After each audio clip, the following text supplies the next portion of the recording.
Nice work. Were you giving us a nice work for the intro? That was a pretty solid go. It's the little things, you know. It's got a low bar tonight. Things are built on fundamentals. You know? That's right. Yeah. That's right. That's what our go is. Bounce pass. It's the bounce pass of podcasting.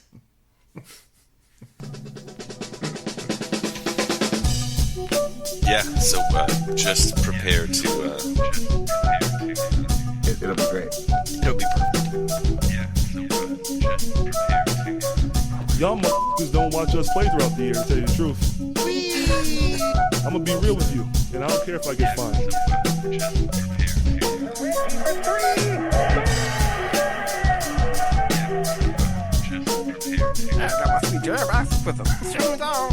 That train is off the track. I feel like you can't just like jump through Neptune and be okay. Just prepare to... What the show needs is more dogs and bears and chickens and stuff.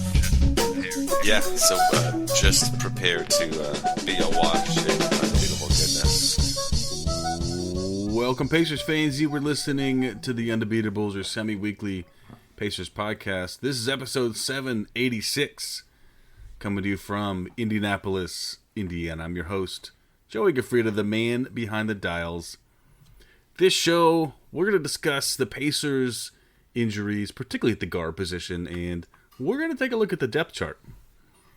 Joining me this week are two of our three analysts, coast to coast, like buttered toast. First, from the high school home of Jamison Brewer, Silver Spring, Maryland, it's the doctor, Jason Triplett. What is up, Pacers fans? What is up? Undebeatables. Shout out to Halloween. Hopefully there's some sweet costumes going on out there. Ethan will be a robot. Nice. So we could say bleep blorp a lot. It'll be fun. Nice. Hey, Jason, I don't know if you've met one of your neighbors in Silver Spring, but I learned that NBA referee Scott Foster is from Silver Spring. Really? No, I haven't run into him at the farmer's market or anything. Right, yeah. No, he's Silver Spring, Maryland. Lucky for him. I feel like might be a little angry at him for some of his reffing. Sure, yeah. From Asheville, North Carolina, he's our in-house bartender mixing up the drinks in the crappy jingles. It's the number muncher, John Colson. What is up, Undebeatables? What is up, Pacer fans? You're throwing me off. I would like to shout out to Scott Foster, who, unlike Chauncey Billups, is not in a gambling scandal. Not right now. That we know of. Allegedly. Allegedly. Sorry. I said scandal. I didn't say he's actually done anything wrong, right? Fair enough. Well, before we get into the show, just want to remind listeners that they can support us, the longest running Pacers podcast, by heading over to patreon.com/undebeatables. And you can support our show for as little as $1 per month. And if you've got an inside track onto some betting, you can make an extra $1 a month easy. Does that make us accessories to something?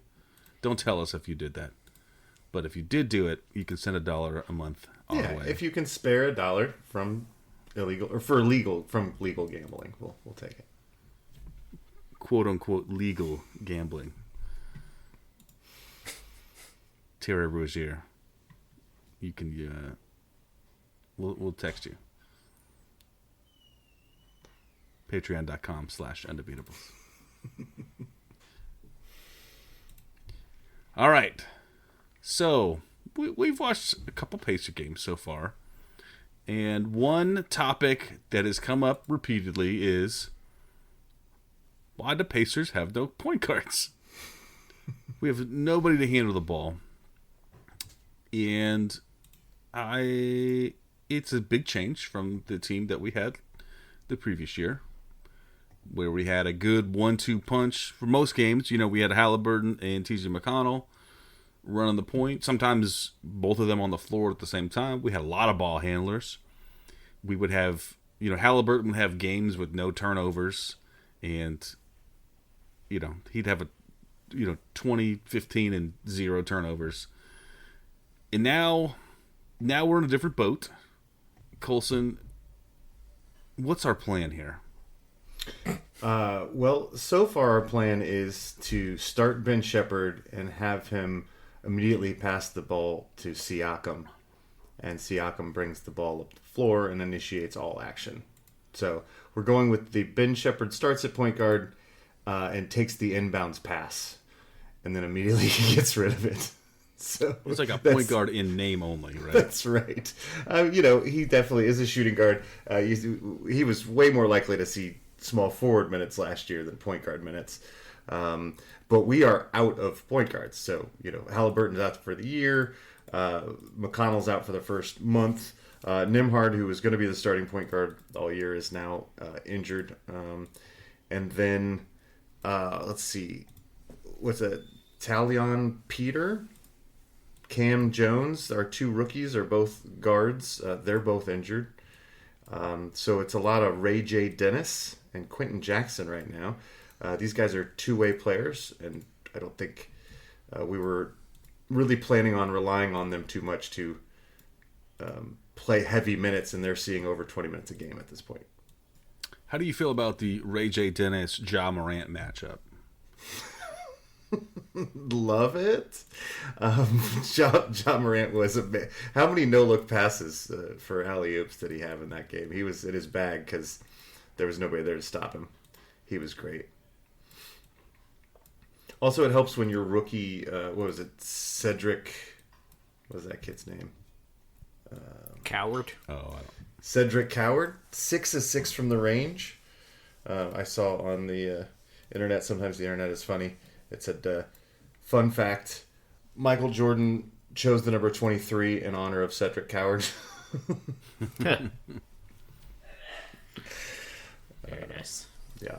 So, rough. And this is going to be a problem all year. I mean, it seems like we're going to get, it's unclear how long Nembhard is injured.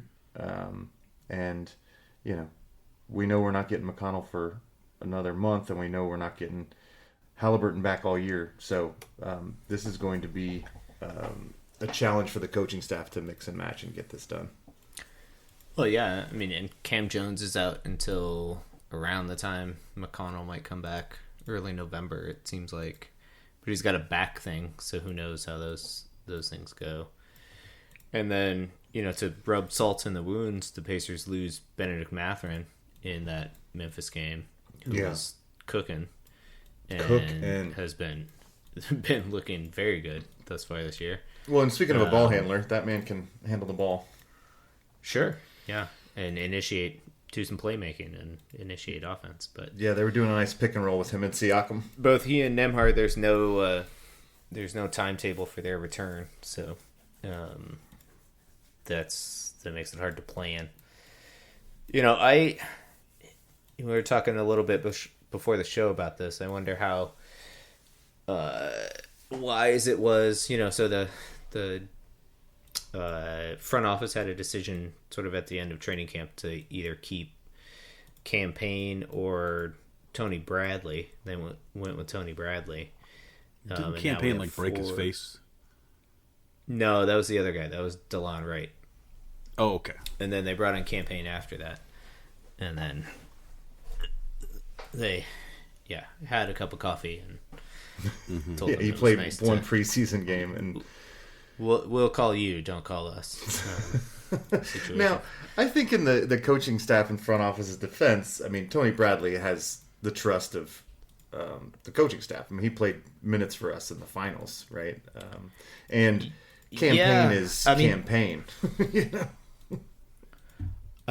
Agreed. I think that the issue for me more so is that it seemed like a grasping at straws kind of strategy for the big man position, because we have 4 centers, but really we have no centers. it seems like. If everybody's in So- charge, no one's in charge. Right. So, I mean, already this season, Isaiah Jackson started against Oklahoma City. James Wiseman, who saw no minutes in the OKC game, started against Memphis. Yeah, and then now Isaiah Jackson back against Minnesota. Well, no, yeah, Jackson's playing the 4, I think, and Siakam's Oh, right, playing and the J Huff 3. at the 5. Yeah, exactly. So we've had 3 different centers in 3 different games. Yeah. Who had a starting lineup of Ben Shepherd, Aaron Nesmith, Nope. Isaiah Jackson, J Huff, and Pascal Siakam on their bingo card? I mean, this is man. getting ridiculous already. We are heading towards. At least you can't scout against it. Right, yeah, no tape on that lineup. Not even basketball feel like when reference, minutes on that lineup. Well, I felt like you're going to plug that into Basketball Reference, and the Basketball Reference is just going to crash. Well, I was thinking in that third quarter against Memphis, it was like these guys had never been on the floor together and played defense together, and then I was like, oh, that's actually true. That's why this is going so poorly. There's no rhythm or cohesion with these lineups. Yeah, and I mean, so we're rapidly heading towards a like the year of the brawl type situation here. If this injuries bug doesn't sort itself out soon, we're going to set records for numbers of people on the roster, and we'll see all kinds of weird lineups. But on the plus side, Carlisle's been through this before, so Right. he knows. Sure. And, the culture is, next man up situation. So Well, and he's talked about that the year they won the title in Dallas, and about how that was a center by committee thing, and so he's comfortable with making that work. But sure. It's unclear. It's not clear what he wants to do here. I mean, there's just zero trust in Wiseman, I guess. He got a start and then just a scratch in the Minnesota game. I mean, if you're going to do that stuff, now's the time to do it. At the beginning of the year, you're just kind of, try a couple guys. Maybe it's not like, hey, if you don't go out there and kill it, you're like, all right, well, let's, give these other guys a swing, and then we'll see what happens, and kind of, go watch some video and see what we think, and try to shake this out, because this is by committee. I thought, before the season started, I thought this was Isaiah Jackson. I thought that was just like a lock, but apparently not for the center position. I think he's not the. I mean, so it would have been nice to be able to allow him to get his rhythm back for NBA minutes and NBA level athleticism, because I think he can be a very valuable member of this team, but you can't do 2 positions by committee. You can get away with doing 1 by committee, but you can't do 2. So you can't do point guard and center by committee. Yeah. That just makes it hard. The room for error just goes through the window, right? Yeah. Wiseman can get some minutes at point guard. I think that's where we've got the biggest hole right now. Sure.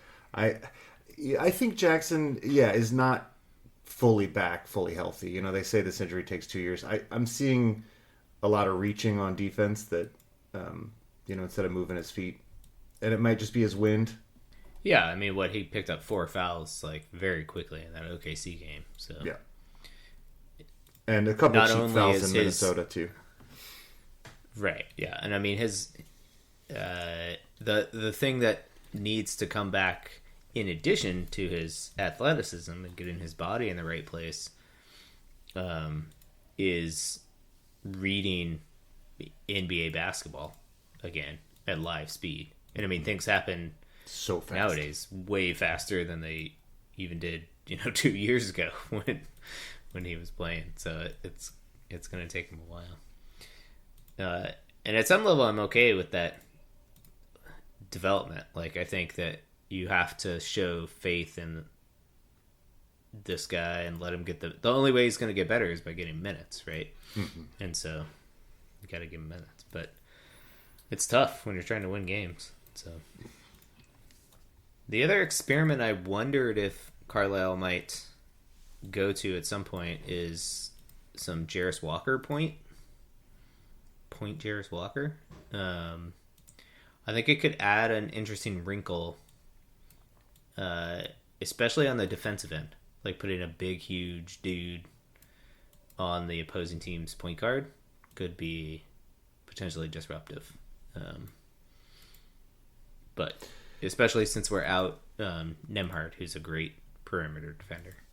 What are your thoughts on that? Well, I think Walker has a great feel for the game, and I think he's an excellent passer.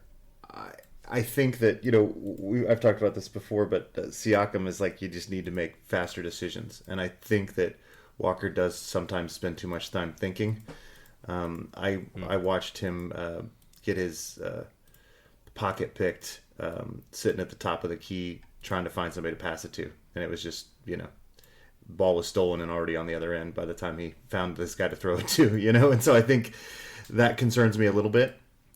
If you end up having a Siakam bring up the ball and then have Walker make those decisions from the post or the elbow, maybe sort of a David West sort of secondary passing option, that could work. But I just don't know if him bringing the ball up is going to help our turnover situations. Sure, that's fair. I think we're going to have to just get creative with who's passing the ball. And I think Walker's a really gifted passer, so I don't hate that idea. But he's not our best dribbler. What about Ben Shepherd? You want to let him get back into that? Right now the job is his. I thought it was wild. I saw, he was starting, and I was like, I've never thought of him as a point guard ever. My dad was like, I don't think he's thought of himself as a point guard. That's a good point. It's tough. I can't say. Clearly Carlisle trusts him, right? To not make mistakes, but he's not really a great creator off the dribble. And like you said earlier, his job is basically just pass it to Pascal Siakam and let him bring it up. And it gets another shooter on the floor, which stretches things out and creates space for Siakam to cook, basically. So, yeah, I suppose it works. He's a solid defender, too. He's having to take on, the best players in the league are at point guard. That's a good point. But, Neesmith is such a gifted defender. It's so fun to watch him. Just even, the minor things he does, that step over to sort of double team and it throws the person off. And, he's just so savvy and smart. And I think, with Nemhard, it's devastating, suffocating defense with those guys out there. With Shepherd, at least you've got, it's not a sieve, so. Right. That's fair. Yeah. And shout out to Aaron Neesmith for a contract extension. That's We right. have him on the books through 2029 now or something. Nice. How do you guys feel about, just, the price and, and locking him up for that long of a time? He's I been think he's incredible. integral. Yeah. He's everything you want the modern small forward to be, right? He could just shoot lights out from the range. He gets on the floor. He hustles. He plays incredible defense. And, we don't get to the finals without him. He's just... Yeah, absolutely. Dude, I think it's worth paying him. It's $20 million a year? Yeah, so the extension was for $40 million roughly for the 27-28 and 28-29 seasons. So 19.4 one year and 20.9 the next year. And to me, that's worth beating the Knicks in Game 1 in the Eastern Conference Finals. Right. Reward him for that, for sure. Yeah. Well, and also, this is, 2 years from now? Two seasons from now, and so $20 million for a starting small forward 2 years from now, I think is probably going to be a bargain at $20 million. Yeah. So I think it was a great move on all parts. God, I love this kid. I'm glad he's locked up. I was actually looking at the contracts. Outside of Mathurin, who we did not extend an offer to, who's now going to be a restricted free agent moving into the offseason. Outside of that, this entire team is locked up for 2 more seasons. I remember you just kept chanting, "Lock him up, lock them up, lock them up." And it's great. I love it. I mean, this is, if you love rooting for this team, you get to root for them for the next little while. And in the modern NBA, you don't always get that kind of continuity. I think it's great. Yeah, absolutely. Is the ownership and front office going to be kicking themselves for not locking up Mathurin now that he's averaging 26 points a game? It's a good question. I mean, I feel like that's a situation where it's like, if he's earned the contract, then you're willing to pay it. I would hope. I don't think he's gonna get a ridiculous amount on the open market. I mean, I guess it's not the open market, on the restricted market, but yeah, I mean, he's not a max guy. That's not gonna. He's definitely not a max guy, but he has a cap hold of 27.6 for next season, and that seems like around the range that he would garner, I think. I mean, assuming he continues to play at, I doubt he's going to play at this level for the rest of the year, but somewhere close to this. Like, if he's our leading scorer, it's hard to not give him a bag, I think. I don't pay much attention to the contract stuff like that, the minutia. But what do you mean the cap hold on? What is that? So when you go into the off season for any free agent, they have a certain amount of money that is based on previous performance or whatever, that when you're in the off season, they take up space in your cap. So you can't operate as if they aren't on your team. Until they're not on your team. Until they're completely not on your team. Yeah. Yeah.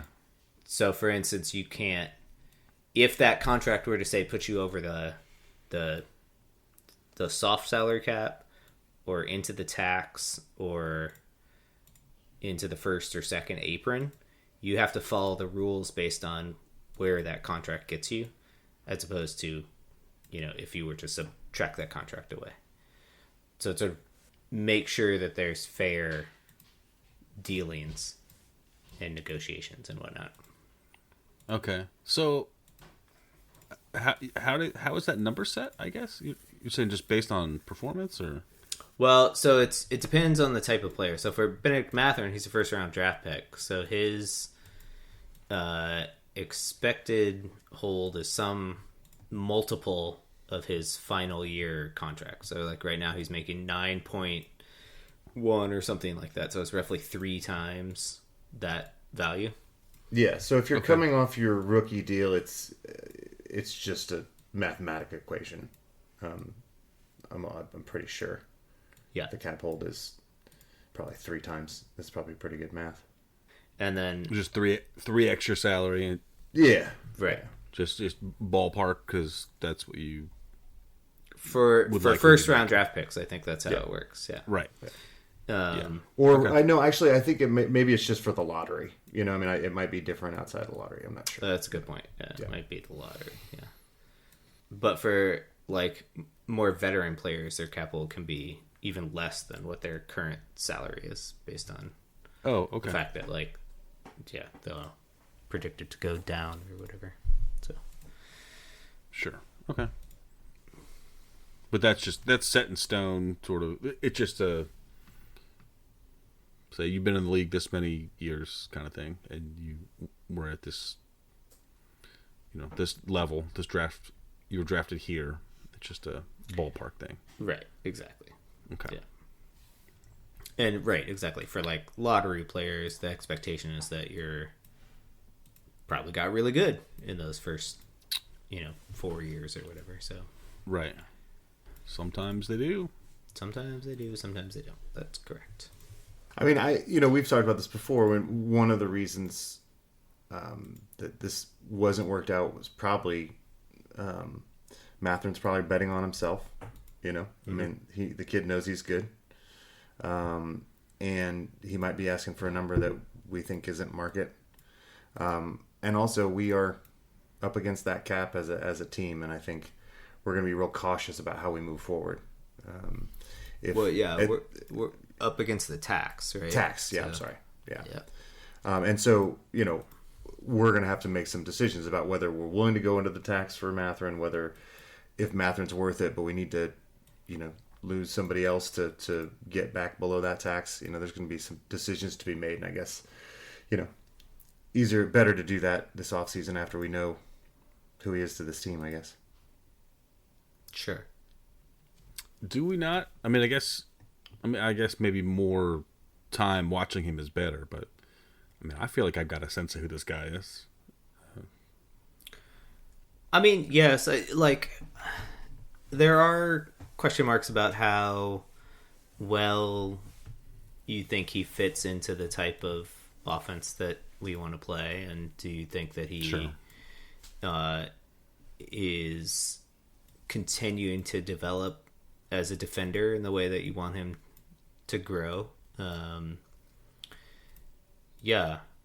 curious how he thought about the Aaron Nesmith extension, because essentially that's when His Tyrese money. comes back, that's like his position, right? Like, I'm sure that also going into his calculus is, I want to be a starter in this league. And It's got to be. obviously the Pacers are like, well, we can't guarantee you a starting position right now. We have Aaron Nesmith, who just hit 6 3-pointers in 2 minutes to win us the Eastern Conference Finals game, bro. Right, He's right. like And one of he's the a best better defenders on defender. the team. So Yeah. it's hard to say, like, yes, I can guarantee you if we extend you that you'll be the starter in 25, 26, you know? Well, Or and the other thing is 26, too, if 27. you want to push him to the guard spot, right? Like, that's not guaranteed either. I mean, one of the things that made our team special offensively was having 2 passer ball handlers in the backcourt with Halliburton and Nimhard, and Nimhard's defense. So it's like, yeah, he's not making this starting lineup unless something changes. Which is wild because he's really talented. He's really talented, but Real you know, but that starting unit, real special. It's true. But yeah, I think, probably for both sides, they preferred the flexibility of, you know, figuring it out next summer after we see what's going on, you know. And it gives more time for, like, who knows, you know, we're having this conversation about we have nobody to handle the ball, you know. Who knows how long this goes, right? So let's say we're not going to get Nemhard or TJ McConnell back until mid-November. What's our record at that point? And at that point, do you take a look at the landscape and the fact that your franchise player is down for the whole year, and do you say, not that we're not competing, but, like, I don't think this is our year to Sure. scrap it out and, like, get ourselves into the play-in or playoffs or whatever, and start making deals to position yourself for the next 5-year window or whatever. Yeah. Well, and if Matherin continues to improve, and I mean, and you can't deny him his ability to start, you know, at that point, Nesmith does come off the bench. Or Right. you say, Nesmith, we're paying you too much to be a bench player. You know, we got to move on because Matherin is that good. I don't know. It's going to be tough, but we don't have to figure it out this year. There's plenty of minutes to go around at the guard spots right now. Matherin's going to, if Matherin is not hurt for too long, I mean, he's going to play as much as he wants. And I mean, this is why Kevin Pritchard and Chad Buchanan get paid what they get paid. Right? They have to make these difficult decisions. We can banter about it, but we don't actually have to make the decision. And I mean, really, it's a problem of their own making. They drafted too well, is their thing. That's right. That's on them. Really, when you think about it, like the picks that they made, like Nemhard and Ben Shepherd, the fact that both those dudes panned out to be NBA rotation, not just NBA rotation players, but like in Nemhard's case, a starter, a super important starter, is like everybody in the league is jealous of a Nemhard right for now. sure. And then we got a Mathurin and a Walker. Mathurin was a great pick as well, obviously, and then Walker, So, and who knows if Isaiah Jackson turns out to be a starter this year? Like, that's a pretty good track record. That's pretty good hit rate. Furphy is the carnivorous marsupial. Is Furphy hurt too? What's going on? I haven't seen him. He is, yeah. I think he played preseason. Yeah, he was making some highlights in the preseason. Yeah, he hurt his foot or something. Man, probably Colson. You're saying probably hunting, right? That's right, exactly. And he hunts the most dangerous game. Is that right? Is that right? I don't know. You're the furphyologist on this show. Joe, it's a furphologist. Oh, oh, there we go. See, I don't know anything about this. Furphologist. So are we already rolling up the carpet and calling it a season? As Is that of what's going on? Just let me throw this out there. As of today, Pacers are number 4 on Tankathon. Oh God. It's early though. It's early. Yeah. We were doing the preseason predictions, and I was saying 46 wins, and you guys were saying, but we're an injury away from being real bad. We've had like 5 injuries since you said that. So it's like, I was like, we can handle an injury. God. So actually, that was before the Minnesota game finished. Now we're in second place. Nice. I don't want to tank though. Oh no, definitely not. No. It's 3 games into the season. Like, yeah. But how long is it till we get any players Carlisle will back? figure something out, and we'll have some rotation that's like doesn't make any sense, but we'll Furphy at point. Yeah, we'll all of a sudden become like the top-rated defense in the league. Any other surprises for you guys after the first week of NBA basketball? The Trailblazers don't have a coach. Is that a surprise? I don't know. Yeah, that was a surprise. And if it wasn't a surprise, you knew more than you should have. That's right. And the FBI will be knocking on your door soon. So, Chauncey Billups only reported that he was going to sit all his starters, as far as we know, for one game that helped out the mafia or the mob with the betting deal. But he was somehow in connection with these. This is allegedly in connection to these underground gambling rings. Mm-hmm. Like, how does that work? Do you like buy into like a rigged machine? Do you like own a bit of it? Is it like? I think he was participating in games, but with knowledge of what the cards would be, and told what his strategy should be, so as not to give away the fact that it's a rigged game, but then end up taking a bunch of winnings, and then he only gets a cut of those winnings, and the rest of it goes to whoever set up the game. Wow. Okay. So he's part of making the patsies. Correct. Okay. Yep. Got it. At least that's how my cursory understanding of it. I Sure. did not do a deep dive. It seems like a lot of extra work in your off time when you're not. Yeah. What about your work-life balance? When you're not doing a terrible job coaching the Trailblazers. I mean, oftentimes I'm only cleaning this from what I've seen in the movies and on TV, but oftentimes when you're doing things for the mafia, it's not like a voluntary situation. They You know have what I some dirt on you, or you owe them lots I of think money. you might have been told to do. You got voluntold. Right, exactly. Fair enough. To clear up some other potential gambling debts that he had, or something like that. You know what I mean? Sure. What does this say about the Blazers front office? And I see that this is on Reddit. They said in 2021, the Blazers chose to hire Billups over now 3-time WNBA champ Becky Hammon, citing personality concerns. He, at the time, was already facing sexual assault allegations, and now he got arrested for poker operations with mafia ties. He won the job because he had a better personality. Well, no, Joe. He had the personality that fit with what their culture was in Okay, all the right. jail Blazers. You know, they're trying to get The back jail to the Blazers. glory days. All Of right. Damon Stoudemire driving around with a trunk full of weed. For personal reason. use. Yeah, for It was personal use.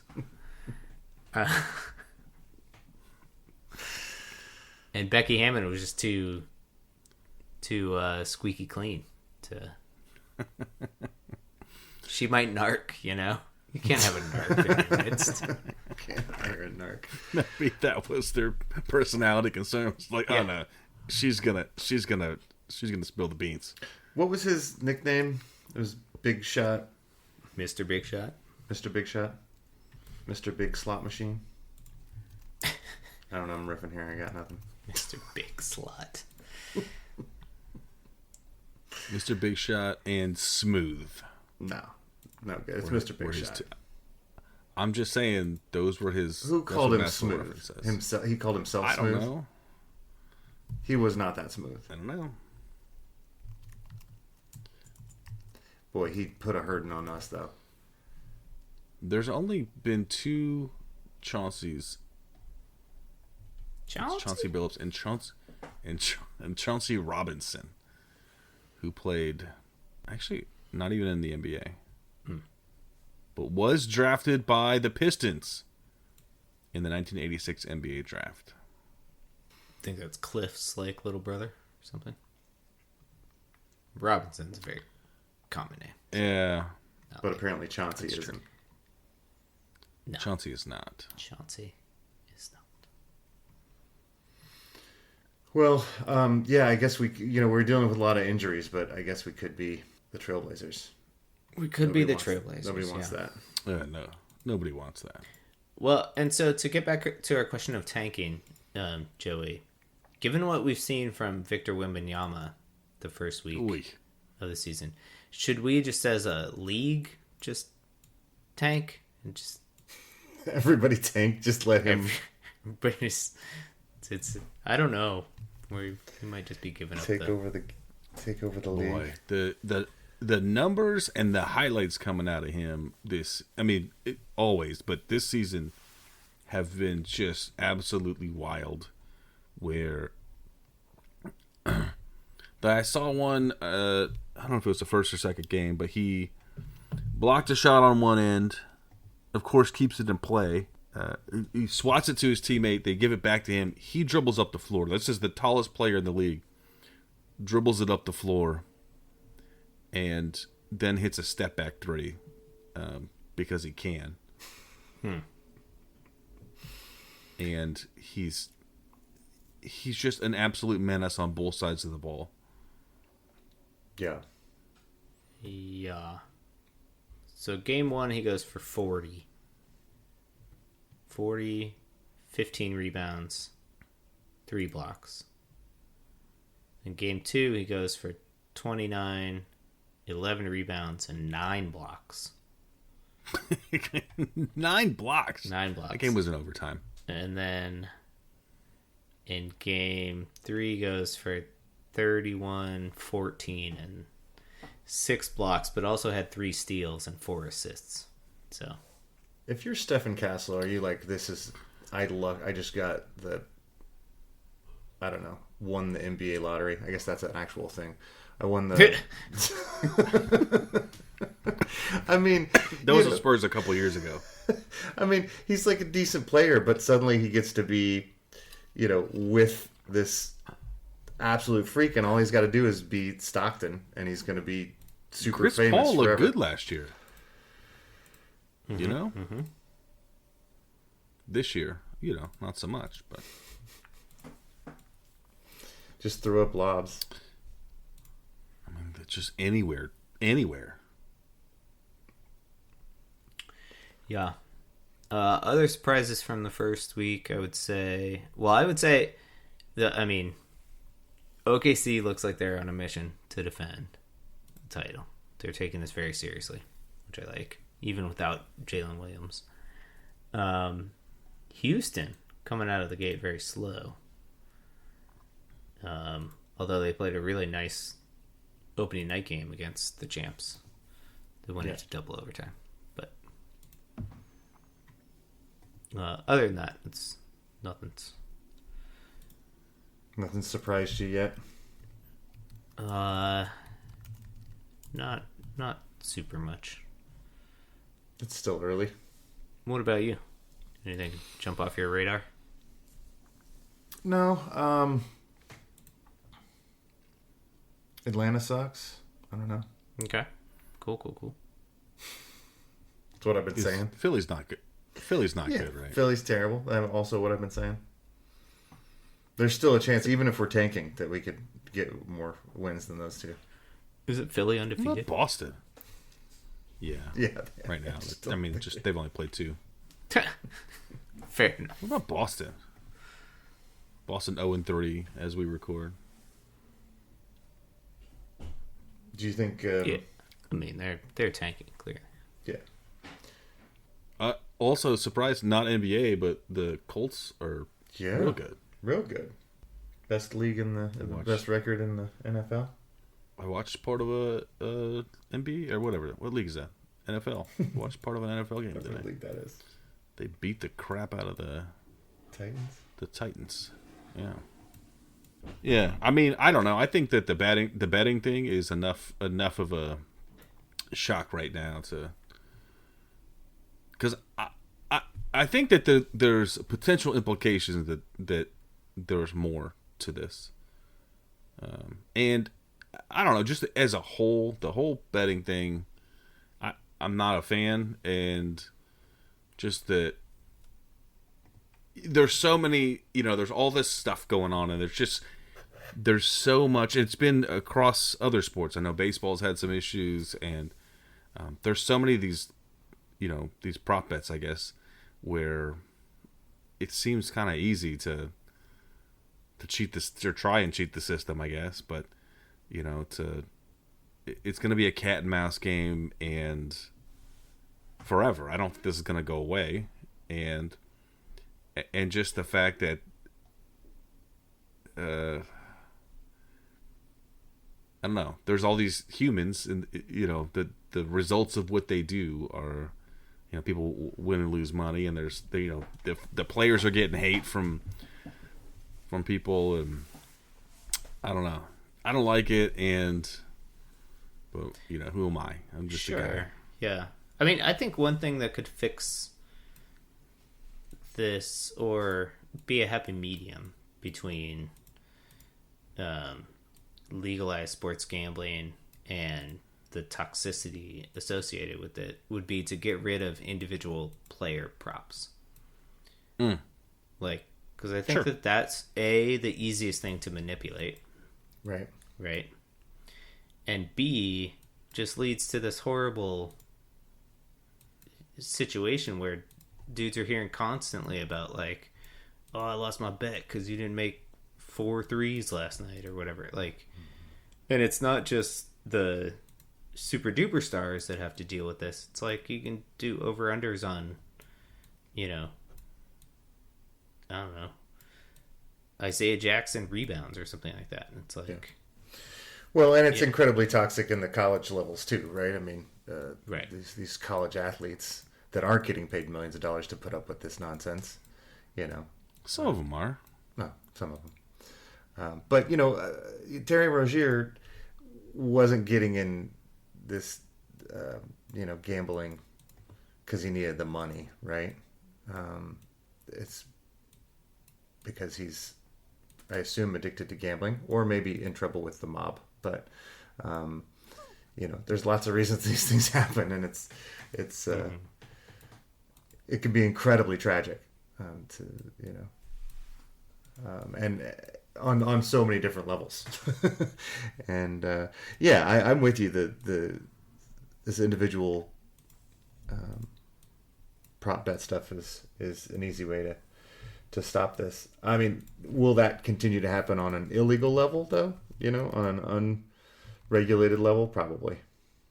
Yeah, the one in Cleveland, the one I remember from the Cleveland, it was a prop bet too, and it was, I think the prop bet was whether the first pitch of an inning was going to be a ball or a strike, and that's something that's easy to control for a pitcher. I mean, relatively easy. If the bet is to like do a slightly bad, like guarantee you're not going to do a great job, you can probably get that done. And these other ones are like, these over-unders on certain things. It's like, well, I'm hurt today. And that's what they've been doing. They're just like, I'm not, whatever, I'm hurt. And you just pull yourself out of the game. The whole thing is, I don't know. The whole thing stinks. And it's, man, I'll be honest. I'm tired of getting so many ads for all this stuff. Radio, TV, on the, internet ads. You watch the Pacers game, and it's on the FanDuel network, so like, yeah, I mean the very leagues, embedded. Yeah, the leagues have ingratiated themselves to these these gambling institutions because it's big money and they're getting cuts from it, and this isn't going away. There's just too much money involved. That's what I wanted to hear. Okay, Jason just got real upset about the gambling conversation. He's like, he's freezing us out. He's like, if I say more shit, the mob is gonna. That's right. Go. Scott Foster's gonna be knocking on my door. Well, I think that's plenty enough. Hey, good news is if you want to hear more about sports gambling, turn on your TV, listen to the radio, look at an internet page, and you'll see more. Also, there's going to be more because of the FBI ordeal. So, we have not solved this one. No. And I don't think we solved the Pacers' injury issues either. But what we do know is Jason's full in on tanking. That's what he said. So hold on. I mean, no, look, let him defend himself. If he doesn't agree with this, he'll tell me. Hold on. If Caitlin Clark is healthy again, can we sign her for the season? Because that would be helpful. She would really help this team. She would help this team quite a bit. Yeah. I don't know. I don't know if she can have the WNBA and NBA contracts. I'm not sure how that works. I don't see why not. I mean, they play different seasons. Yeah. Anyway, Pritchard, if you have any questions about that, you give me a call. You can find my cell phone and address in the show notes. Really? Oh, no, wait. No, don't do that. No, he can message you through Patreon when he gives us $1 a month. Yes, that's the way. That's the best way to get a hold of me is through Patreon. Through money. Through money. All right. Well, I appreciate you guys hanging out and listening to us. It's been fun talking about mostly kind of bummer topics, but they're good to talk about. Some are good problems to have. Until next time, you can find us on the internet, same one that you gamble on, facebook.com/undebeatables. We're on the undebeatables.com. And there's a contact form that you can use that to send us a message. You can hit us up on shoutout at theundebeatables.com and over at the website /store for merch. For the architect, Donnie Walsh, and our first Pacers couple, Bobby Slick and Nancy Leonard. Turn out the lights, the party's over. My old number buncher.